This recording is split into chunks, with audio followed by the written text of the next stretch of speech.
அனைவருக்கும் வணக்கம். இதயத்தின் ஆழ்ந்த இயக்கம் பாகம் 1.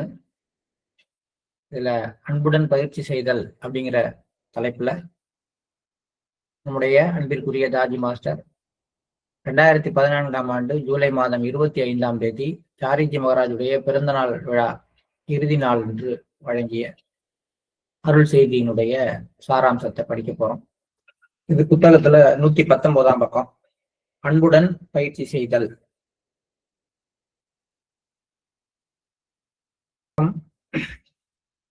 மற்றும் ஒரு சந்தர்ப்பத்தில் மீண்டும் சந்திப்பதற்காக நாம் விடைபெறுகிறோம். இந்த விழா எனக்கு தனிப்பட்ட முறையில் வேறு ஒரு அர்த்தமுடையதாக தெரிந்தாலும் நீங்கள் இந்த விழாவின் வேறொரு பரிமாணத்தை அனுபவித்திருப்பீர்கள் என்பதில் எவ்வித ஐயமும் இல்லை. நாம் அடிக்கடி நமது ஆன்மீக நிலை, பரிணாம வளர்ச்சி மற்றும் மாற்றங்கள் பற்றியே நிறைய பேசுகிறோம். நாம் அந்த உள்நிலையை எப்படி தக்க வைத்துக் கொள்வது போன்றவற்றை பற்றி பேசுகிறோம். இதில் நிறைய நேரம் செலவழிக்கிறோம். இதற்கு ஒரே ஒரு தீர்வு பயிற்சி, பயிற்சி, பயிற்சி. அதிக அன்புடன் கூடிய ஒரு பயிற்சி தான் இதற்கு ஒரே ஒரு தீர்வு. ஒருபோதும் இந்த பக்கம் அந்த பக்கம் அல்லது பின்னோக்கி என்று பார்க்க வேண்டாம். எது வந்தாலும் நம் கவனம் நமது இலக்கின் மீதே இருக்கட்டும். வாழ்க்கையில் சிரமங்கள் இருக்கும், அதில் இன்பம், மகிழ்ச்சி அனைத்தும் இருக்கும். நாம் சமமான கவனத்துடன் இந்த அனைத்திலும் பங்கேற்கிறோம்.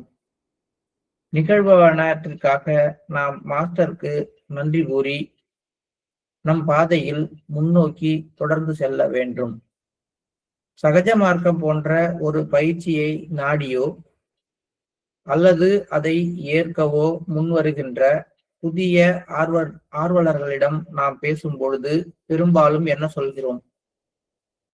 தயவு செய்து எங்களுடன் சேர்ந்து யோகா என்றால் என்ன என்பதை சகஜ மார்க்கம் மூலம் அனுபவியுங்கள் என்கிறோம். சகஜ மார்க்கத்தின் மூலம் இந்த ஐக்கியத்தை உணர்வதே ஒரு அனுபவம் ஆகலாம். இந்த அமைப்பில் சேர்ந்து பல வருடங்கள் இருந்த பின் நாம் ஏதோ ஒரு நேரத்தில் அல்லது ஒரு சிட்டிங்கில் அனுபவித்தது போதுமானதல்ல என்ற முடிவிற்கு வருகிறோம். இது ஒரு இரவு மட்டும் கோடீஸ்வரனாக ஆகிவிட்டு மீண்டும் ஏழையாக ஆவது போன்றதாகும். எனது உள்முக வளமை, உள்முக செல்வம் பராமரிக்கப்பட்டு முடிந்தால் மேலும் விரிவடைய வேண்டும். இந்த பக்கத்துல மாஸ்டர் சொல்ற விஷயத்துல 2 விஷயம். ஒண்ணு இது தனிப்பட்ட முறையில் எனக்கு ஒரு அர்த்தமுடையது அப்படின்னு சொல்றாரு. அவருடைய அடுத்த கட்டத்தை நோக்கி போகிறதுக்கு இந்த விழா ஒரு இடம். ஏன்னா இதன் பிறகு அடுத்த விழாவுக்கு அவர் மாஸ்டரா தான் பங்கேற்கிறார். சாரிஜி மகாராஜுடைய பிறந்தநாள் விழா முடியுது. அந்த ஆண்டு இறுதியில சாரிஜி மகாராஜ் மகா சமாதி அடைந்த பிறகு அதற்கு அடுத்த பிறகு அவர் மாஸ்டராக தான் அடுத்த விழாவிற்கு வருகிறார். இந்த தயாரிப்பு நிலை, அந்த ஒரு மாற்றம் வரக்கூடிய ஒரு சூழ்நிலை வரப்போகுது அப்படிங்கிறதுனால இந்த விழா தனிப்பட்ட முறையில் எனக்கு ஒரு அர்த்தமுடையதாக தோன்றுகிறது அப்படின்ற வார்த்தையை அவர் போடுறாருன்னு நான் நினைக்கிறேன்.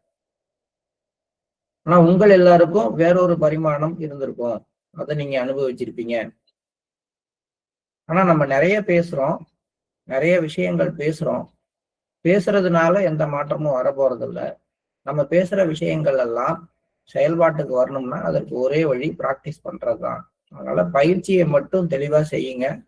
வாழ்க்கையில துன்பங்களும் வரும், இன்பங்களும் வரும், நல்லது நடக்கும், கெட்டது நடக்கும், மிகவும் சுறுசுறுப்பான நாட்கள் இருக்கும், சோம்பலான நாட்கள் இருக்கும், எல்லாமே இருக்கும். ஆனா எந்த காரணத்திலும் இந்த பயிற்சியை தவற விடாமல் அதை மட்டும் செஞ்சா போதும், மிச்சம் எல்லாமே தானாக நடைபெறும். அது போலவே சகஜ மார்க்கத்தை யாராவது ஒருத்தவங்க நாடி வரும் பொழுது அவங்களுக்கு நம்ம சொல்ற விஷயமே எங்களுடன் சேர்ந்து இதை பாருங்க அப்படிங்கிறது தான். இதை அனுபவிச்சு பாருங்க அப்படிதான். நாமளும் அனுபவிச்சு பார்த்துருக்கோம். ஆனா நம்ம அனுபவத்துல நம்ம உணர்ற விஷயம் என்ன அப்படின்னா, ஒரு காலகட்டத்துல ரொம்ப அற்புதமா இருக்கு அப்படின்னு நினைச்சா கூட அதன் பிறகு என்ன முடிவுக்கு வரோம்னா, ஒரு தடவை இந்த அனுபவம் கிடைச்சா பத்தாது, இது மீண்டும் மீண்டும் வேண்டும், இன்னும் ஆழமா வேண்டும்னு நினைக்கிறோம். அதனாலதான் இங்க வந்து ஒரு திருப்தியின்மை நமக்குள்ளார நிலவுது. அதை தாண்டி நம்முடைய உள்முக வளமை, உள்முக செல்வம் ஆகியவற்றை நம்ம பராமரித்து முடிந்த வரைக்கும் மேலும் மேலும் விரிவடைய முயற்சி செய்ய வேண்டும். அனுபவம் என்பது ஒரு கன நேர அனுபவமாக இருக்கக்கூடாது. இருப்பினும் நம் மாஸ்டர்கள் ஒவ்வொரு தியானத்திலும் அனுபவத்திற்கு மேல் அனுபவமாக அளித்து வருகின்றனர். இந்த அனுபவங்களினால் சலித்து போய் பிறகு இது போதும், இப்போது நான் அந்த ஒன்றாக ஆக வேண்டும் என்று உணர்கின்றோம். இது ஒரு முக்கியமான பகுதி. ஏன்னா சகஜ மார்க்கத்துல எக்ஸ்பீரியன்ஸஸுக்கு பஞ்சம் கிடையாது. ஆனா சில பேர் நான் எதையுமே இன்ன வரைக்கும் எனக்கு எந்த ஒரு எக்ஸ்பீரியன்ஸும் இல்லை அப்படின்னு சொல்லிக்கிறாங்க. சொல்லிக்கிட்டு இருக்கிறவங்களையும் நிறைய பேரை பார்க்குறோம். அவங்களுக்கு என்ன பிரச்சனைனா, அவங்களுடைய அனுபவங்களை அவங்க பெருசா எடுத்துக்கிறதும் இல்லை, அதை பாராட்டுறதும் இல்லை. மற்றவங்க சொல்லும் பொழுது அவங்களுக்கு மட்டும் நிகழ்ந்ததா நினைச்சுக்கிறாங்க. இது நான் நிறைய பேர்கிட்ட நேரடியாகவே பார்க்கிறேன். அவங்க கூட ஒரு 15-20 நிமிடம் பேசினால், ஒரு சிட்டிங் முடிஞ்ச உடனே பேசினால், அந்த 15-20 நிமிடத்துல அவங்க முகம் மலருது, ஆகா நமக்கு இது வந்திருக்கு அப்படின்னு. அதே அப்படி பேசல, அப்படியே அனுப்பிட்டோம் அப்படின்னா அவங்க வச்சுக்கிற விஷயம் என்னன்னா, எனக்கு ஒன்றும் தெரியல, எண்ணங்கள் வந்துச்சு, எண்ணங்கள் வரல. 99.9% அபியாசிகளாக இருக்கட்டும், பிரிசெப்டர்களாக இருக்கட்டும், சிட்டிங் முடிந்த உடனே அவங்க சொல்ற வார்த்தையே வந்து, இன்று எண்ணங்கள் இல்லாமல் இருந்தது, எண்ணங்களோடு இருந்தது. இது யாரு கேட்டா? இதை எண்ணங்கள் இருந்துச்சா எண்ணங்கள் இல்லையாங்கிறது யாருக்கு தேவை? அதை பத்தி கேள்வியே கிடையாது. அதை தாண்டி நடந்த விஷயங்களை பார்க்க சொல்லிதானே கேட்கிறோம். ஆனா மேக்சிமமா வந்து யாருமே தாங்கள் பார்க்கிற ஒரே விஷயம் எண்ணங்கள் இருக்குதா, எண்ணங்கள் இல்லையா அப்படிங்கிறது மட்டும்தான். வேற எதையும் பார்த்துட்டு வர்றதில்லை. ஒரு இது எப்படி இருக்கு அப்படின்னு கேட்டா, ஒரு சினிமாவுக்கு ஒருத்தர் போயிட்டு வந்ததுக்கு பிறகு சினிமா எப்படி இருந்ததுன்னு கேட்டா, கூட்டமா இருந்துச்சு, கூட்டம் இல்லை, அவ்வளவுதான். இதை தாண்டி எதுவுமே சொல்லலை அப்படின்னா அவர் எதை பார்த்திருக்கிறார்? இந்த கூட்டம் இருக்குது இல்லாம போட்டும் சினிமாவுக்கு வந்த இடத்துல சினிமா ஒரு தியேட்டருக்குள்ளார மக்கள் இருக்கதான் செய்வாங்க. இது எல்லாருக்குமே தெரிஞ்ச விஷயம். இல்ல மக்கள் கம்மியா இருப்பாங்க, கூட இருப்பாங்க. படம் எப்படி இருந்துச்சு அப்படின்னு கேட்டா, கூட்டமா இருந்துச்சு, கூட்டமா இல்லைன்னு சொல்ற மாதிரிதான் தியானம் எப்படி இருந்தது அப்படிங்கும் பொழுது எண்ணங்களோட இருந்துச்சு, எண்ணங்கள் இல்லாம இருந்துச்சுன்னு சொல்றது அப்படிங்கிறதுதான் என்னுடைய கருத்து. இது எண்ணங்கள்ங்கிறது மேலதானே நம்ம பயணம் பண்றோம். ஏதாவது ஒரு அனுபவம் வந்தா கூட அந்த அனுபவத்தை எண்ணங்களா தானே நான் உணர முடியும். இப்ப எனக்கு வந்து தியானத்துல ஒரு ஒளி தெரியுது அப்படின்னா, ஒளி தெரிகிறதுங்கிற எண்ணம் எனக்குள்ளார வருது இல்ல, அதுவும் எண்ணம் தானே. இப்ப மாஸ்டரோடு நான் இருக்கிறேன் அப்படின்ற ஒரு உணர்வு வருதுன்னா, இந்த உணர்வு வெறும் உணர்வா இல்லை, இது ஒரு மொழி வடிவத்துல வந்து எண்ணமா வந்துதானே என்கிட்ட வந்தாகணும். இப்ப எண்ணங்களே இல்லை எனக்கு, தியானத்துல ஒண்ணுமே இல்லை, நான் அமர்ந்திருந்தேன் அப்படின்னு சொல்றவங்களும் இருக்காங்க. எப்படிங்க இருக்க முடியும்னு எனக்கு தெரியல. எண்ணங்கள் இல்லை என்றால், எண்ணங்கள் இல்லாமல் சும்மா அமர்ந்திருந்தான்னு சொல்ல முடியாது. அது தூக்கத்துக்கு ஒத்த ஒரு நிலைமைக்கு அவங்க போயிருக்கணும். அவங்க என்ன சொல்ல வர்றாங்க அப்படின்னு நான் புரிஞ்சுக்கிறேன்னா, இந்த மாதிரி சொல்றவங்க எல்லாம் எண்ணங்களுடைய தொந்தரவு இல்லாமல் அமர்ந்திருந்திருக்கிறார், அவ்வளவுதான். எனக்கு எண்ணங்களே இல்லைன்னு சொல்றவங்கள நான் ஆச்சரியத்தோட பாக்குறேன். எனக்கு அந்த மாதிரி அனுபவமே ஏற்பட்டதில்லை. ஏன்னா நான் எல்லாத்தையுமே வந்து எந்த ஒரு அனுபவம் வந்தாலுமே அந்த அனுபவம் அப்படிங்கிறத உணரும் பொழுதே அது ஒரு எண்ணமா தான் நான் பாக்குறேன். அப்ப எண்ணம் இல்லாமல் எப்படி இருக்கும்? நான் இப்ப வந்து மாஸ்டரும் நானும் வந்து ஒன்றாக பயணம் பண்றோங்கிற உணர்வு வருது. இந்த உணர்வு உள்ளுக்குள்ளார இருந்தாலும் இது எண்ணமாக தானே எனக்கு தோண வருது. எண்ணம் இல்லாத உணர்வு ஏது? அதனால எண்ணங்களை பற்றி பேசுறதே வந்து ஒரு ரொம்பவும் ஒரு நம்ம பார்க்க வேண்டியதை விட்டுட்டு மிச்சத்தை பார்க்குற மாதிரி ஒரு சூழ்நிலை தான். ஆனா ஒவ்வொரு தியானத்திலும் பல்வேறு அனுபவங்கள் நமக்கு அளிக்கப்படுகின்றன. ஆழ்ந்து போறோம், சந்தோஷமா இருக்கிறோம், பறக்கிற மாதிரி இருக்குது, ஹாப்பியா இருக்குது, எல்லாம் ரைட்டு. இதெல்லாமே ஒரு காலகட்டத்துல சலிச்சு போகணும். சலிச்சு போய் இதெல்லாம் எனக்கு வேணாம்ப்பா, நான் எப்ப அதுவாக மாறுவது, நான் எப்ப வந்து அந்த ஒன்றாக மாறுவது, சத்திய நிலையினுடைய எஃபெக்டை நான் பார்த்துட்டேன். தொடும்பொழுது இப்படி இருக்கு, அதுவாக இருக்குங்கிறதெல்லாம் எனக்கு புரியுது. ஆனா நான் அதுவாக மாறுவது எப்போது அப்படிங்கிற ஒரு எண்ணம் வரும் பொழுதுதான் சரியான மாற்றம் நிகழப்போகுது. நான் அதுவாக மாறுதல் அப்படிங்கிற விஷயத்துக்கு அன்பு அடிப்படை. அப்படி இல்லாம அன்புடன் பயிற்சி செய்யாம சாதாரணமாக பயிற்சி செய்பவர்கள் அனுபவங்களால் நிரப்பப்படுகிறோம். பயிற்சியை சிறப்பாக செய்யலாம், திருப்தியாக செய்யலாம், ஒரு பர்ஃபெக்டாக நேர்த்தியாக செய்யலாம். சிறப்பாக செய்யறவர்கள் என்ன பண்ணுவாங்க, அந்த பயிற்சியை அதுக்கான நேரத்தை ஒதுக்கி அதுக்குரிய ஏற்பாடுகள்லாம் செஞ்சு செய்யறவங்க. ஒரு முழுமையாக செய்யறவங்க ஒரு நாள்ல எந்த பயிற்சியும் விடாமல் எல்லா பயிற்சியும் தொடர்ச்சியாக செய்யறவங்க. நேர்த்தியாக செய்பவர்கள் அதற்குரிய நேரத்தை சரியாக கணக்கிட்டு அந்த பயிற்சிக்கான தயாரிப்போடு அமர்ந்து பயிற்சி முடிந்த பிறகு மாஸ்டர் என்ன சொல்கிறாரோ அதெல்லாம் செஞ்சிருவாங்க. நேர்த்தியோடு செய்பவர்கள். ஆனால் அன்புடன் செய்பவர்கள் யார் இருக்காங்க? இந்த அன்புடன் செய்பவர்கள்ட்ட இந்த மூணுமே இருக்கும். ஆனா இது அவங்க கண்ணில் படாது. நான் நேர்த்தியாக செய்தேன், தொடர்ச்சியாக செய்தேன், தினசரி செய்தேன், சரியாக செய்தேன், இதெல்லாம் படாது. நான் மாஸ்டர் மேல இருக்கிற ஆர்வத்தோட சந்தோஷத்தோட செய்யறேங்கிற அந்த உணர்வு மட்டும்தான் இருக்கும். அப்ப அன்போடு நம்ம பயிற்சி செய்யும் பொழுது இந்த அனுபவங்களை தாண்டி ஒரு காலகட்டத்துல அந்த அனுபவங்கள் மேலெல்லாம் சலிப்பு நான் எப்ப அதுவாக மாறுகிறேன் அப்படிங்கிற ஒரு விஷயத்திலேயே இருக்கும். நான் இது ஒரு காதலன் காதலி அவங்க தொடர்ந்து தனிமையில சந்திக்கிறாங்க, சந்தோஷமாக பேசுறாங்க, பொழுது போக்குறாங்க. ஆனா அதுல அவங்க நிறைவடைறதே இல்லை. எப்ப நம்ம திருமணம் பண்ணிக்கிட்டோம் அதுலதான் போய் நிக்கிறாங்க கடைசியா. அப்படி நிக்கிற மாதிரி இங்கேயும் நான் எப்ப அதுவாக மாறப்போகிறேன் அப்படிங்கிற உணர்வு வரும் பொழுது அந்த உணர்வு வந்ததுன்னாதான் நாம அடுத்த பெரிய ஸ்டெப்பை எடுத்து வைக்கிறோம் அப்படின்னு சொல்றாரு. இதை நான் சொல்றேன், திரும்பி படிக்கிறேன்.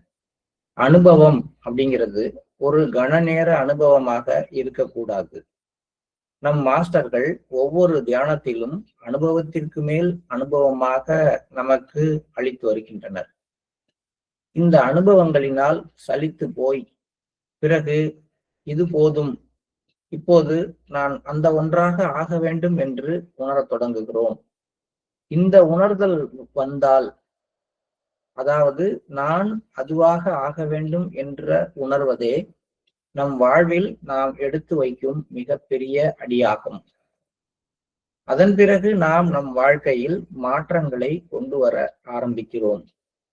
நமது மாற்றம் நமது லட்சியத்திற்கு ஏற்றதாக இருக்கும், இணக்கமாக இருக்கும் விதத்தில் நம் வாழ்க்கையை நாம் சரி செய்ய துவங்குகிறோம்.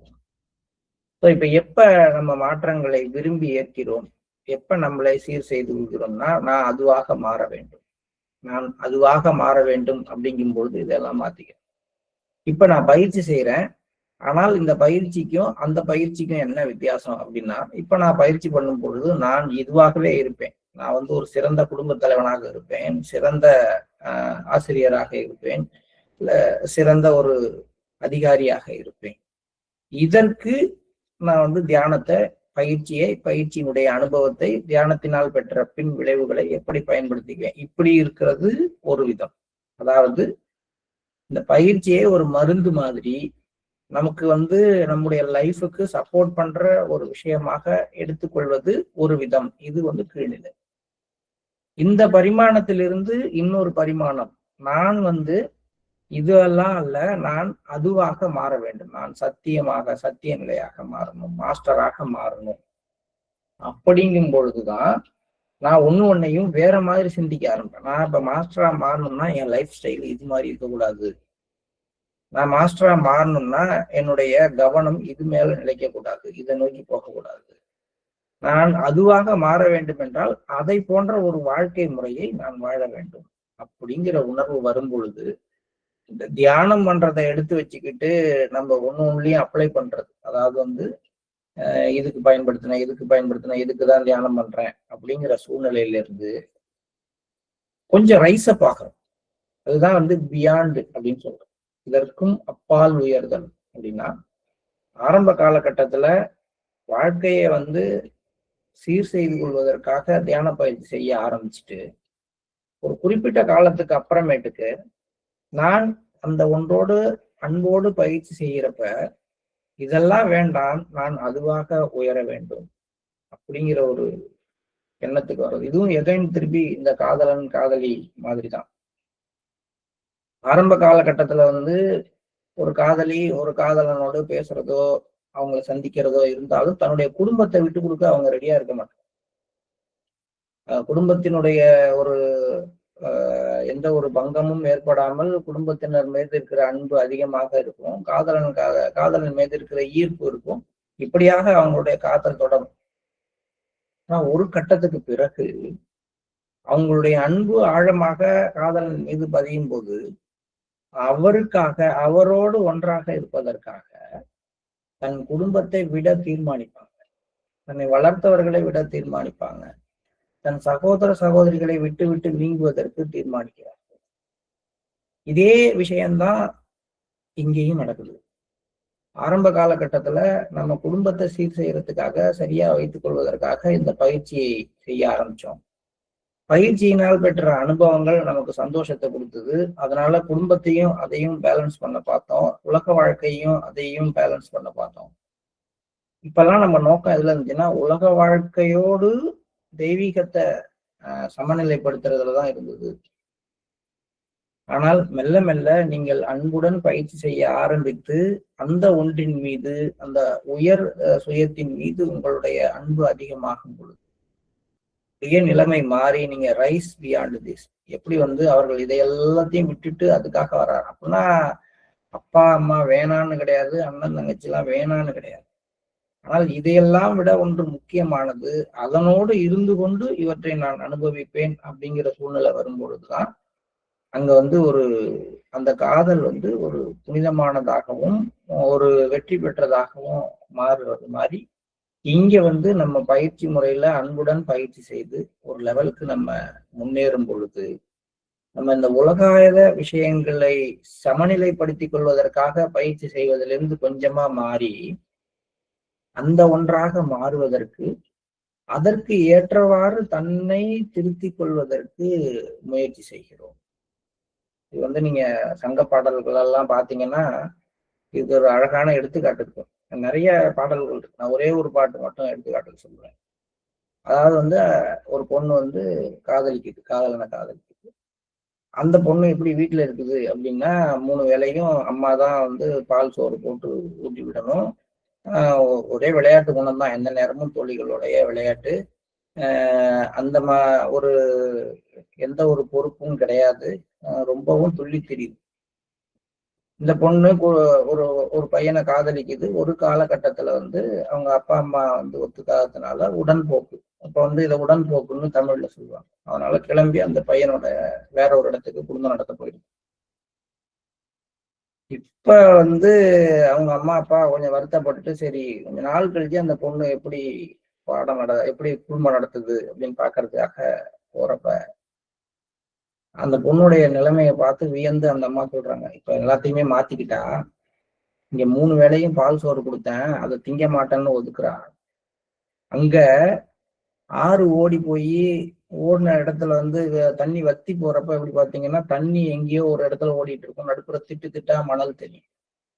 அது மாதிரி அவங்க 2 பேரும் வாழ்ற இடத்துல சாப்பாடுங்கிறதே ரொம்ப ரொம்ப கம்மியா இருக்கு. ஒரு வேளை விட்டு ஒரு வேளை, 2 வேளைக்கு ஒரு வேளை உணவு உண்றா. ஆனாலும் கூட அதை பத்தி அவ எந்த கவலையும் படாமல் குடும்பத்தை பக்குவமா நடத்துறா. இங்க வந்து விளையாட்டு பிள்ளையாக தெரிந்தார்கள், அங்க போயிட்டு அந்த குடும்பத்தை அழகாக நிர்வகிக்க கற்றுக்கொண்டு விட்டாள். இது எனக்கு ஆச்சரியமா இருக்குங்கிற மாதிரி அந்த தாய் பார்த்துட்டு பேசுற மாதிரி ஒரு பாட்டு இருக்கும். தாய் பார்க்கல, தாய்க்கு வந்து தோழி பார்த்துட்டு வந்து சொல்ற மாதிரி அந்த பாட்டு. இப்போ ஒரு இடத்துல இருந்து இன்னொரு இடத்துக்கு போகிறதுல முக்கியமான விஷயம் அடாப்டேஷன் என்ன அப்படின்னா அந்த சூழ்நிலைக்கு ஏற்ற மாதிரி தன்னை மாற்றிக்கொள்வது. இது நிகழ்வதற்கு அடிப்படையில அன்பு இருக்கணும். இன்னைக்கு பெரும்பாலான குடும்பங்கள்ல மனமுறிவுகள் ஏற்படுது. இப்போ பொண்ணு போயிட்டு 3 மாசத்துல திரும்பி வந்துடுது.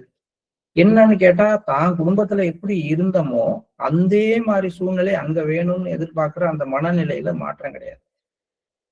ஆனா ஒரு ஏன் கிடையாது அப்படின்னு கேட்டா இங்க சுயநலம், அதாவது சுயநலம் மீன்ஸ் அன்பு, தன் மீது அன்பு, அப்படிதான் தன்னை தானே பார்த்துக்கணும் அப்படிங்கிற விஷயம், தான் குடும்பத்து மேல இருக்கிற ஈர்ப்பை தாண்டி மனம் புரிதல்ல ஒரு அன்பு ஈர்ப்பு வர்றது குறைவு. அதுதான் முக்கியமான ஒரு விஷயமா இருக்கு. இப்ப அந்த பொண்ணு வந்து உண்மையிலேயே ஆழமான அன்போட அந்த குடும்பத்துக்கு போற பட்சத்துல, அல்லது அவங்க வந்து அங்க தன்னை வந்து அரேஞ்ச்டு மேரேஜா இருந்தாலும் தன்னை யாருக்கு கல்யாணம் பண்ணி கொடுத்தாங்களோ அவர் மேல அன்போடையும் அந்த குடும்பத்து மேல அக்கறையோடையும் மாறுற ஒரு பொண்ணா இருக்கிற பட்சத்துல ஈஸியா அந்த குடும்ப சூழ்நிலைக்கு அடாப்ட் ஆயிடும்.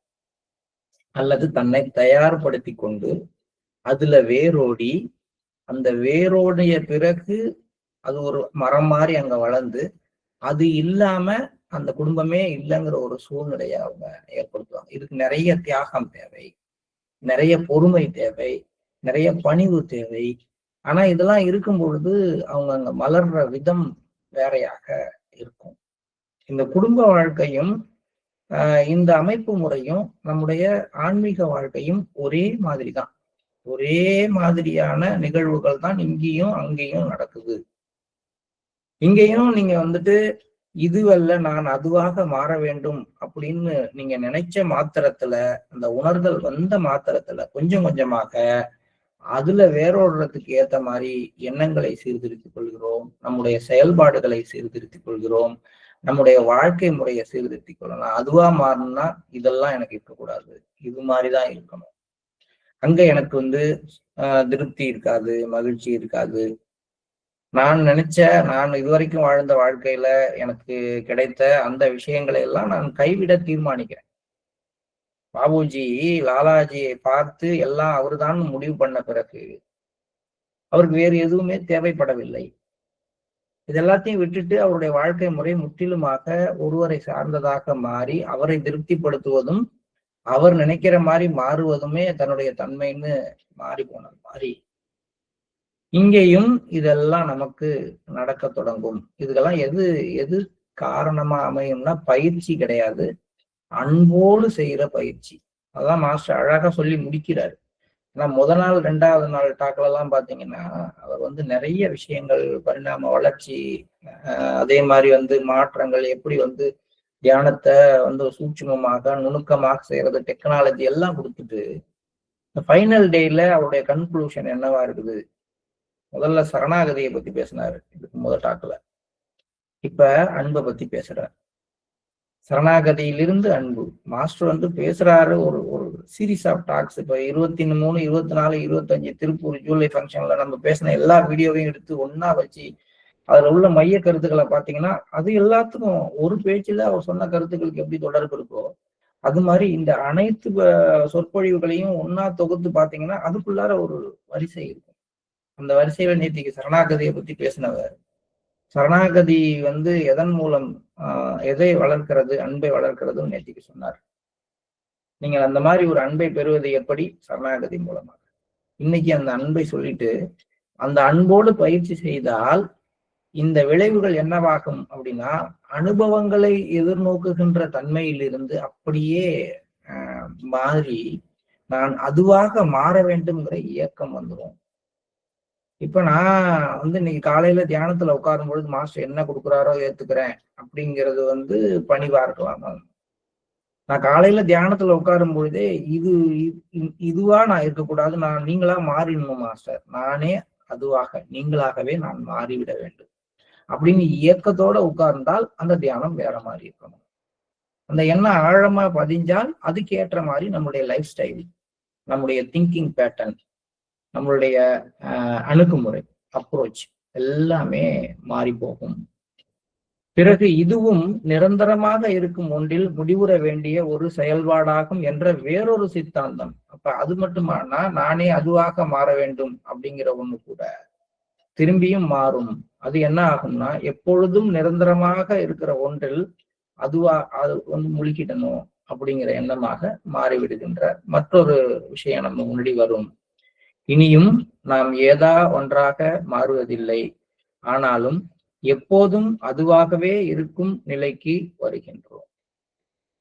இது அடுத்த கண்டிஷனுக்கு போறாரு. இது பெரிய விஷயங்கள் எல்லாத்தையும் அந்த மகா வாக்கியங்கள் எல்லாத்தையும் கொண்டு வந்துடுறார். நான் அதுவாக மாற வேண்டும் அப்படிங்கிறதுல இருந்து நானே அது அப்படிங்கிற நிலைமைக்கு வந்துருங்கிற அது.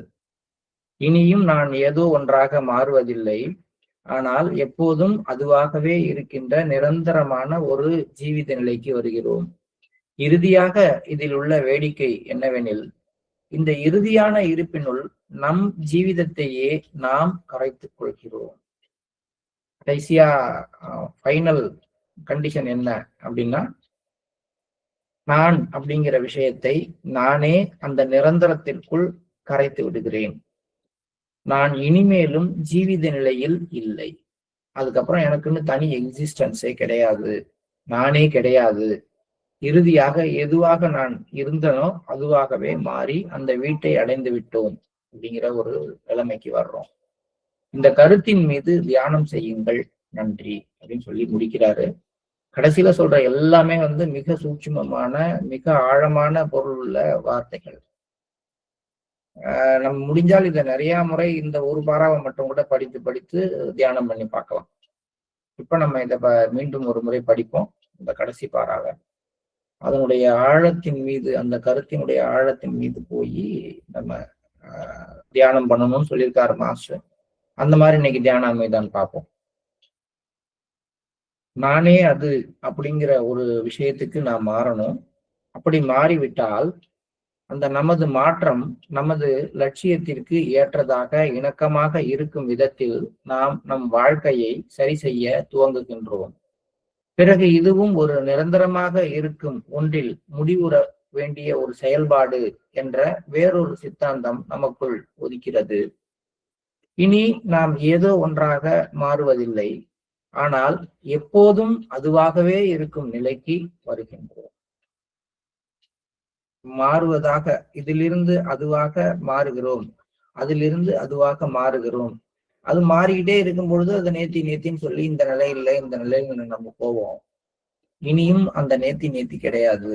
நாம் ஏதோ ஒன்றாக மாறுவதற்கு பதிலாக எப்போதும் மாற்றமற்றதாக எதுவாக இருந்ததோ அதுவாகவே இருக்கின்ற அந்த சத்திய நிலைக்குள் நாம பிரவேசிக்கிறோம். இறுதியாக அதுல இன்னொரு வேடிக்கை என்ன இருக்கு அப்படின்னா, அந்த சத்திய நிலைக்குள் வர புகுந்தாலும் இன்னமும் நான் அப்படிங்கிற ஒரு விஷயம் இருக்கு. கடைசியாக அந்த நம்முடைய ஜீவிதத்தையே நாம் அதில் கரைத்து கொண்டு விடுகிறோம். இதுதான் கடைசியா அந்த தன்னிலை உணர்தலுடைய இறுதி நிலை. அப்படி கரைந்து விடும் பொழுது நாம் இறுதி வீட்டை அடைந்து விட்டோம் அப்படிங்கிற ஒரு கருத்துக்கு வர்றோம். இந்த கருத்தின் மீது தியானம் செய்யுங்கள், நன்றி அப்படின்னு சொல்லி முடிக்கிறாரு. ரொம்பவும் அழகான, மிக ஆழமான ஒரு பகுதியாக இது இருக்கு. புரட்டி போடுற பகுதி. இந்த டாக்கை நம்ம படிச்சோம்னா நம்ம டிரான்சிடென்ட் ஆகும். டிரான்ஸ்பர்மேஷன், டிரான்சிடென்ஸ் அப்படின்னு சொல்றோம் இல்லையா? இதுல இந்த ஒரு பிளேன்ல இருந்து இன்னொரு பிளேனுக்கு மாத்துறது இந்த இந்த டாக்கினுடைய அடிப்படை. நம்முடைய கண்களை கீழிருந்து மேல் நோக்கி திருப்பக்கூடியதாக, நம்ம இதயத்தை கீழிருந்து மேலாக மாற்றக்கூடியதான ஒரு டாக்காக இதை நான் பார்க்கறேன்.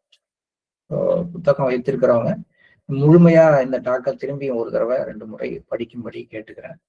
இப்ப நம்ம காலை நேர தியானத்திற்கு செல்லலாம்.